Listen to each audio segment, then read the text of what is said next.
नमस्कार प्रिय दर्शकों, मैं हूं आचार्य श्रीधर खांडल और आप देख रहे हैं नक्षत्रवेद.com का विशेष कार्यक्रम। इस कार्यक्रम में विक्रम संवत 2080 का वृषभ राशि के जातकों के लिए मैं वर्षफल लेकर के आपके सामने उपस्थित हुआ हूं।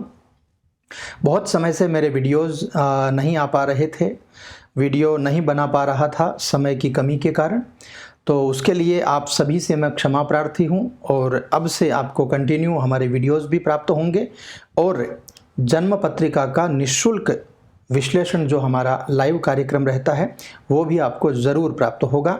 तो जल्दी से जल्दी इस चैनल को सब्सक्राइब कर दीजिए, वीडियो को लाइक कर दीजिए और यदि आपको कंटेंट अच्छा लगे तो सब्सक्राइब भी ज़रूर कर लीजिएगा।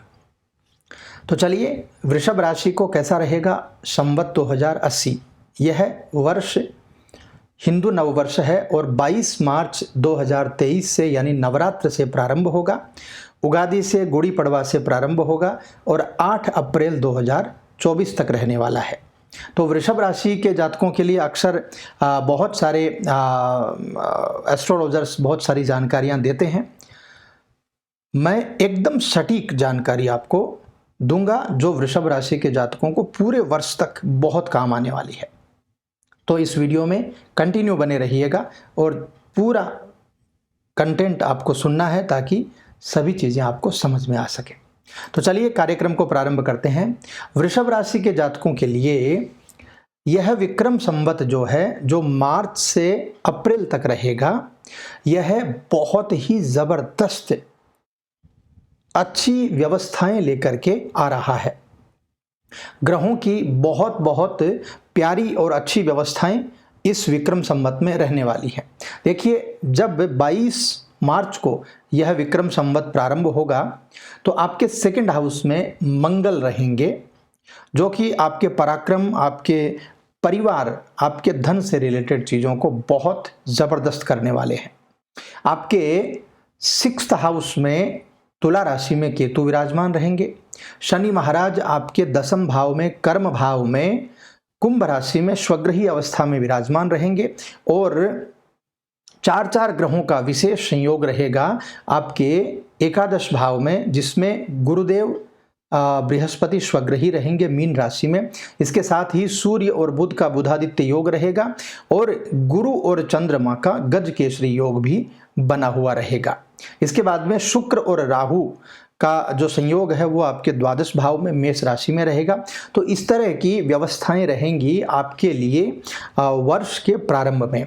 और इन व्यवस्थाओं के चलते क्या कुछ नई चीज़ें रहेंगी आपके लिए और क्या कुछ व्यवस्थाएं बनेंगी, आइए उस पर विशेष रूप से चर्चा कर लेते हैं।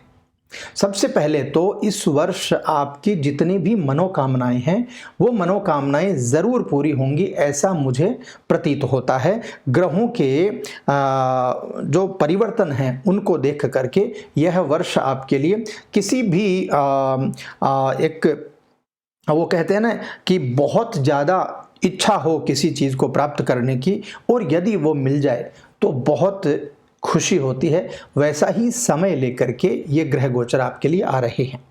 बहुत सारे रचनात्मक कार्य होंगे आपके द्वारा, यानी आपका दिमाग बहुत अच्छे प्रकार से अब चलने लगेगा। घर में मांगलिक उत्सव होगा, मांगलिक उत्सव में कुछ खर्च होने की व्यवस्थाएं भी इस वर्ष में दिखाई देती हैं। घर गृहस्थी के कार्यों में आपका मन बहुत अच्छे से लगेगा, पारिवारिक जीवन बहुत बहुत शानदार होगा, किंतु परिवार में कहीं ना कहीं वाद विवाद या मनमुटाव या गलत फहमियों की व्यवस्था भी इस वर्ष रहेगी। तो थोड़ा सा कहीं ना कहीं वाद विवाद से दूर रहने की मेरी आपको सलाह है। जो लोग राजनीति का कार्य कर रहे हैं, जिनका राजनीतिक व्यक्तित्व है, उनको इस समय इस वर्ष बहुत ज़बरदस्त बड़ा कोई राजनीतिक लाभ मिल सकता है। यदि आप राजनेता हैं और आप किसी भी प्रकार से राजनीति से रिलेटेड हैं, राजनीति में कंटिन्यूटी रखते हैं और आपकी जन्म पत्रिका में कोई ऐसा योग बना हुआ है, तो यकीन मानिए ये जो ग्रहों का योग अभी बना हुआ है, ये ग्रहों का योग आपको बहुत बड़ी कोई उपलब्धि इस समय दिलवाने वाला है। इसके अलावा यदि कोई कानूनी व्यवस्था बनी हुई है, किसी प्रकार से कोर्ट कचहरी पुलिस मुकदमा इस तरह की चीज़ें आपके जीवन में बनी हुई हैं, तो कहीं ना कहीं थोड़ा सा आपको दूर रहने की सलाह है, या थोड़ा सा कोर्ट कचहरी आदि के कार्यों से बचने की आपको आवश्यकता है, क्योंकि कोर्ट कचहरी से रिलेटेड चीज़ों में थोड़ी परेशानी आपके लिए बन सकती है। इसके अलावा दूर की यात्राएं होंगी आपकी, विदेश यात्रा भी हो सकती है, विदेश का सेटलमेंट भी हो सकता है। जॉब करने वालों के लिए खास करके विदेश यात्रा का योग इस समय बन सकता है। तो कुल मिलाकर के यात्रा में आपको लाभ मिलने के संकेत इस वर्ष दिखाई दे रहे हैं। अब मेरी तरफ से मैं आपको एक बहुत अच्छी बात इस प्रेडिक्शन के बीच में बताने जा रहा हूं कि विक्रम संवत 2080 का यह जो वर्ष है, इसमें व्यर्थ के झगड़े, व्यर्थ का वाद विवाद, व्यर्थ की गलतफहमी, इन चीज़ों से आपको बचना चाहिए, क्योंकि बहुत बार ऐसी व्यवस्थाएं पूरे वर्ष में बनने वाली हैं और उन व्यवस्थाओं के चलते आपको परेशानियां भी होने वाली हैं।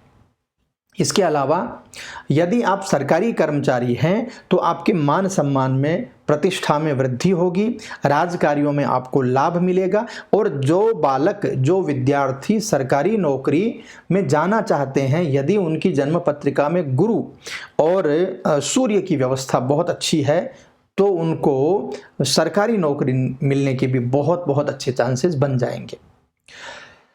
एक बात बिजनेसमैन लोगों के लिए भी कहूँगा, जो लोग बिजनेस करते हैं, यदि आपने दोनों ने कुंडली मैच करवा करके बिजनेस प्रारंभ किया है और आप दोनों का व्यक्तित्व, आप दोनों का चरित्र, आप दोनों की चीज़ें बहुत ज़्यादा मिलती हैं, तो बड़ी अच्छी बात है। किंतु इस वर्ष साझेदारी में बिजनेस करना आपके लिए घाटे का सौदा रहेगा।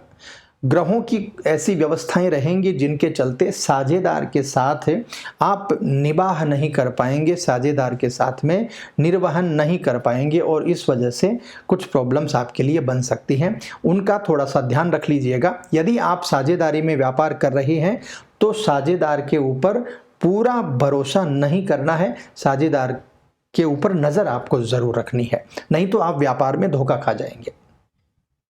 नौकरी जो लोग कर रहे हैं उन लोगों को स्थान परिवर्तन का योग इस समय बन रहा है। तो स्थान परिवर्तन के मामले में भी शुक्र और राहु के द्वारा बन रहा है। शुक्र और राहु आपको विदेश भेज सकते हैं या अच्छी नौकरी के मामले में आपको आगे बढ़ा सकते हैं। इसके अलावा 6th हाउस में इस समय केतु विराजमान रहेंगे और लगभग पूरे वर्ष विराजमान रहेंगे। तो 3 चीज़ों का आपको ध्यान रखना है, रोग, रिपु और ऋण। बहुत ज़्यादा पैसा आपको उधार नहीं लेना है। यदि शरीर में कोई रोग है, शारीरिक कोई परेशानी है आपको, तो डॉक्टर को ज़रूर दिखा लीजिए। और शत्रु आपको बहुत जल्दी इस वर्ष बनने वाले हैं। व्यर्थ का वाद विवाद, झगड़ा ज़रूर हो सकता है, तो इन चीज़ों से भी आपको ज़रूर बचना है। ये 3 चीज़ों से आप बच गए तो कुल मिलाकर के आपका 2nd हाउस बहुत अच्छा है, आपका 10th हाउस बहुत अच्छा है, आपका 11th हाउस बहुत अच्छा है, और 12th हाउस में भी शुक्र राहु जो कि भौतिक पदार्थों के दाता हैं, लंबी यात्राओं के दाता हैं, और 12th भाव से राहु स्थान परिवर्तन के योग भी बना रहा है, विदेश भी भेज सकता है। तो बहुत अच्छी व्यवस्थाएं ऑल ओवर आपके लिए बन रही हैं। बस केवल और केवल आपको ध्यान रखना है, रोग, रिपु और ऋण, इन चीज़ों में कहीं भी नहीं पढ़ने की आपको कोशिश करनी है। यदि आप पढ़ जाएं तो तुरंत वहां से निकलने की कोशिश करिए। ये था पूरा आपके लिए प्रेडिक्शन। अब इस प्रेडिक्शन में क्या आपको और ज़्यादा अच्छा मिल सकता है, उसके लिए क्या उपाय करना है? सबसे पहले तो ये कहूँगा, शुक्रवार के दिन लक्ष्मी जी का पूजन जरूर करना है आपको। शुक्रवार के दिन लक्ष्मी जी के लिए व्रत जरूर करें, और इस वर्ष आपको स्थान परिवर्तन बनेगा। यदि आपकी जन्म पत्रिका में स्थान परिवर्तन का योग है और विदेश जाने का योग है, तो विदेश जाकर के बहुत अच्छी धन संपदा आप कमा सकते हैं, बहुत अच्छी व्यवस्थाएं आपकी बन सकती हैं। तो शुक्रवार को लक्ष्मी जी के लिए व्रत जरूर करें, शुक्रवार को लक्ष्मी जी का पूजन करें। यदि हो सके तो लक्ष्मी सूक्त, श्री सूक्त या लक्ष्मी चालीसा का पाठ भी करें, उससे भी आपको बहुत सारा लाभ मिलेगा और मेरे हिसाब से यह वर्ष आपके लिए बहुत बहुत ज़बरदस्त रहने वाला है। तो हिंदू नववर्ष की नक्षत्र वेद ज्योतिष परिवार की ओर से आप सभी को अनंत अनंत शुभकामनाएं। यह नववर्ष आपके लिए बहुत श्रेष्ठ हो, समृद्धिदायक हो, लाभप्रद हो और आगे बढ़ाने वाला हो, ऐसी हमारी मनोकामना है। आप सभी के ऊपर भगवती महालक्ष्मी की कृपा बनी रहे, भगवान लक्ष्मी नारायण आपके ऊपर सदा कृपा करते रहें। इन्हीं सभी शब्दों के साथ मैं आपसे विदा लेता हूँ। ओम नमः शिवाय।